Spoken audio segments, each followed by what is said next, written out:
Hello everyone, good day. You know what? It's been 22 days since I started incubating this duck egg.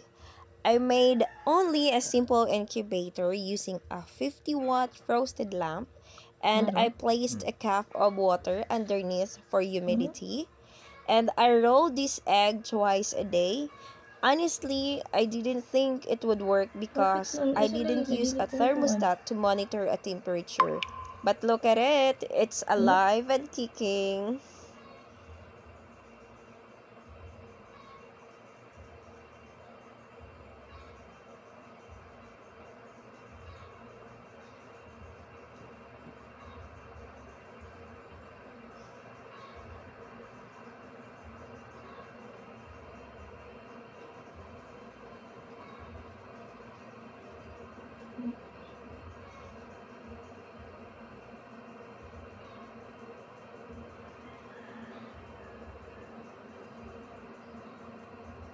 Yun na.